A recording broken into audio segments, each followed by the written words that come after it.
main question that strike in your head is how to start means answer writing. I do know I have to practice a lot while being in a UPSC preparation, and I have to practice lot of means answer writing. Then how to start? How can I move forward? If that are the questions that strike in your head, then this is the right place to be, guys. Hello guys, my name is Avinash. I welcome you to my YouTube channel, and today we are going to discuss about how we can start off with our answer writing practice. In earlier video we had discussed about we have to start off with answer writing, when we should start off with answer writing, all those things we had discussed earlier. If you had not watched that video, then I request you to just go back and watch that video, link of which will be displayed on your screen. And right now we are discussing about how to start working on it, or how to start practicing mains answer writing. So let's get started. So guys, in this particular mains answer writing series, we had already discussed about how important mains answer writing practice is, how to start it, and in this video we are discussing about how to start, like when to start we had discussed, I'm so sorry, and now we are discussing about how to start it. So let's get started, guys. So firstly, if we want to start, then we had discussed we have to start from day one. So firstly we have to be first and most relevant source, जो कि हमें इस पूरी journey में जो हमें mains answer writing के लिए करना है वो क्या है, newspaper. There are certain points upon which we had discussed in earlier video, so I request you to just go back and watch that video. Right now in this video we are not going to devote more time on those pointers, because that will be repetitive. So firstly, first source that we have to follow is newspaper. We had discussed earlier also. When we are done with like 2 months around with newspaper answer writing, then we will shift toward PYQs. And for PYQs also, for the 15 days we will be sticking to the time duration of 30 minutes, one question in 30 minutes. And after 15 days we will be doing 2 questions within 30 minutes of time duration. So that all things we had discussed in earlier video also. This is how we should start. Then don't be in very much analytical procedure. Don't have that analysis paralysis, because somewhere if you are over analyzing thing, then that will stop you from moving ahead. होगा क्या, when you will be writing answers in the initial phase, that will be totally pathetic. बहुत बुरे लगेंगे, कुछ समझ में नहीं आएगा कि बचकानी हरकतें हैं, लिख क्या रहे हैं and all. But it's okay, it's a part of the process. अगर पहले दिन से अच्छे आंसर लिखे जाते तो इतनी प्रैक्टिस नहीं करनी थी. If we are practicing, so that means initial phase में ऐसे ही आंसर्स लिखे जाते हैं, तभी हमें प्रैक्टिस करनी पड़ रही है. तो प्लीज मेक श्योर कि आपको उस समय में अपने आप को मोटिवेट करके आगे बढ़ना है कि ये तो प्रोसेस का ही एक तरीका है, प्रोसेस का मेथड है, इस प्रोसेस से मुझे निकलना पड़ेगा. It's okay.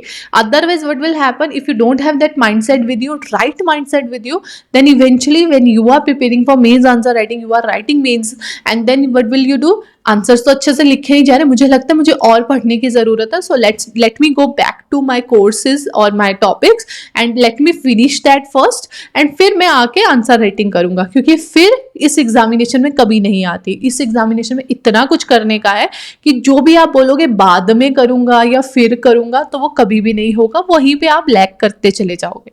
So please make sure that you are attempting each day out the answer writing thing.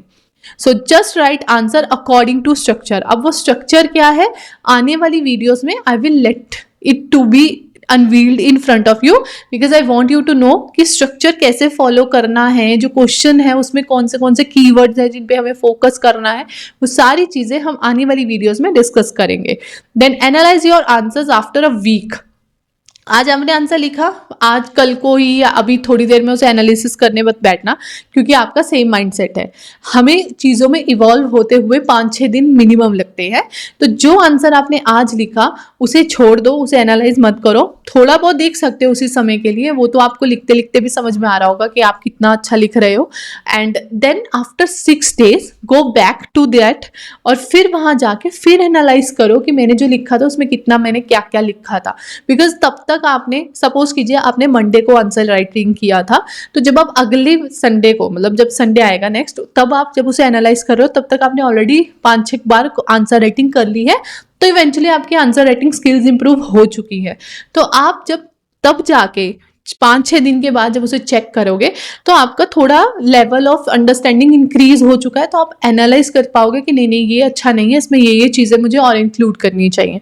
So that's how things evolve, और एवोल्यूशन ही मेन बेसिस है हमारी लाइफ का। अगर हम इवॉल्व नहीं होंगे तो समवेयर हम डिके हो जाएंगे। So to avoid decay we have to evolve ourself. So please analyse your question one like after a week, then definitely 10 minutes for each answer strictly हमें फॉलो करना चाहिए। But I do know initial phase में ऐसा possible नहीं हो सकता। So that's why I said कि firstly for 15 days 30 minutes में एक क्वेश्चन अटेम्प्ट करने की कोशिश करो। बिकॉज एनी हाउ जब हम आंसर राइटिंग करें, अभी आपको लग रहा होगा नहीं नहीं 30 मिनट्स में एक आंसर नहीं, मैं तो आराम से कर लूंगा 10 मिनट में। पर जब हम लिखेंगे तो आपको 1 से 2 मिनट तो क्वेश्चन समझने में लगेंगी। उसके बाद जब आप उसका आंसर लिखोगे तो स्ट्रक्चरिंग में टाइम लगेगा, वर्ड्स ही नहीं मिलेंगे लिखना क्या है, तो थोड़ा टाइम लगेगा। So it will take time, no issues with that. 30 minutes हर दिन हमें सिर्फ और सिर्फ मेंस आंसर राइटिंग के लिए करना है।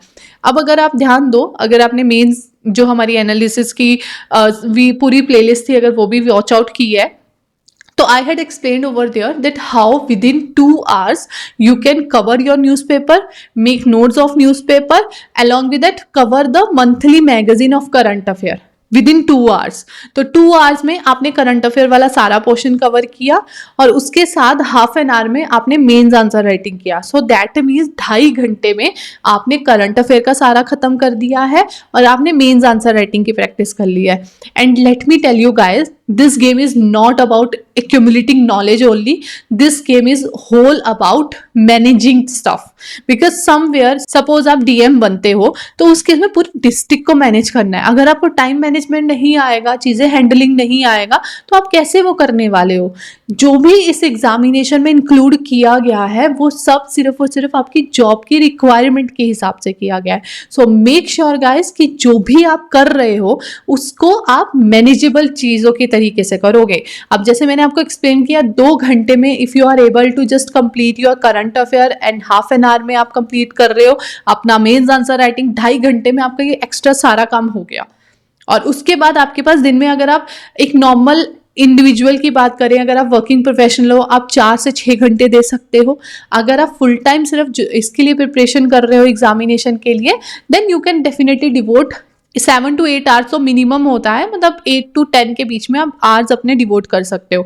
सो अगर उसमें से हम 2.5 घंटे निकाल दें और इनकेस आप 8 आवर्स भी स्टडी करते हो तब भी आपके पास कितने घंटे बचे। आप सोचो, आप 2 सब्जेक्ट कितने आराम से, 2 सब्जेक्ट ऑप्शनल या कुछ भी बोलिए, अब वो आराम से खत्म कर सकते हो।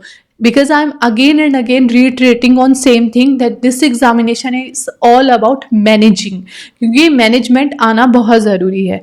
So that's the requirement of your post. But anyway, this whole topic of discussion over there was how to start. So how to start हमने आंसर कर दिया है। फर्स्टली हम न्यूज़पेपर से काम करेंगे, फिर हम PYQs अटेम्प्ट करेंगे, फिर हम एनालाइज करने की जब बात आएगी हम वंस इन अ वीक, मतलब आफ्टर वीक हम उसे एनालाइज करेंगे।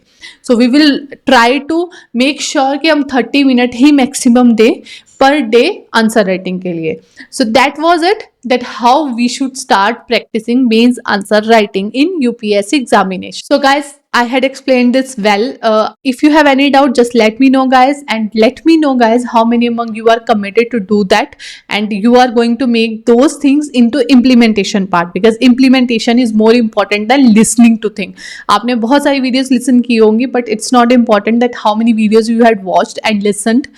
आपको अच्छा क्या लगा वो इंपॉर्टेंस नहीं रखता, इंपॉर्टेंस रखता है कि आप इंप्लीमेंट कितना कर रहे हो। So let me know guys how many among you are going to implement those pointers that I had explained in this video. So that was it for this particular video guys. If you had not subscribed to my channel yet, I request you to do that right now. And along with that guys, I conduct a master class over which I help aspirants to understand how to go through this whole UPSC journey and move forward and clear the examination with flying colors.